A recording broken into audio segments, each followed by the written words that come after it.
দীর্ঘদিন ধরে যুক্ত ছিলেন বিএনপির রাজনীতির সঙ্গে।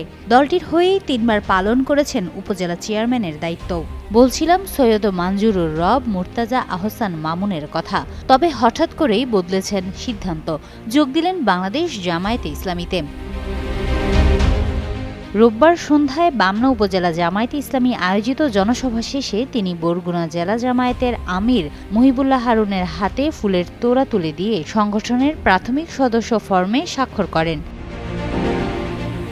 মামুন জানান, ১৯৮৭ সালে তিনি ইসলামিক ফাউন্ডেশনের উপপরিচালকের পদ থেকে ইস্তফা দিয়ে বামনায় ফিরে আসেন এবং প্রথমে জাতীয় পার্টির রাজনীতির সঙ্গে যুক্ত হন। পরবর্তীতে ২০০২ সালে তৎকালীন সংসদ সদস্য নুরুল ইসলাম মনিরের আহ্বানে বিএনপিতে যোগ দেন। দীর্ঘদিন তিনি বরগুনা জেলা বিএনপির সহসভাপতির দায়িত্ব পালন করেন। তার ভাষ্য অনুযায়ী ২০১৪ সালের উপজেলা নির্বাচনে প্রার্থিতা নিয়ে দলীয় বিরোধের জেরে তাকে বিএনপি থেকে বহিষ্কারের ঘোষণা দেওয়া হয়। তবে এ বিষয়ে কোনো আনুষ্ঠানিক আদেশপত্র বা বিজ্ঞপ্তি তিনি পাননি। পরবর্তীতে একাধিকবার পুনর্বহালের আবেদন করলেও তা কার্যকর হয়নি।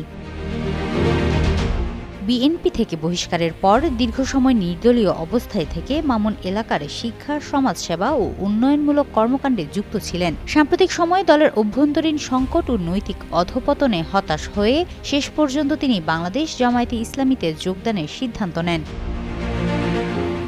দলবদলের কারণ ব্যাখ্যা করতে গিয়ে তিনি জানান, রাজনীতি তার কাছে কোনো ব্যক্তিস্বার্থ বা পদ পদবীর আকর্ষণের বিষয় ছিল না, বরং মানুষের কল্যাণে কাজ করাকেই তিনি রাজনীতির মূল লক্ষ্য মনে করেন। বর্তমান পরিস্থিতিতে বিএনপিতে পুনরায় যুক্ত হওয়ার কোনো যৌক্তিকতা তিনি দেখেননি বলে উল্লেখ করেন।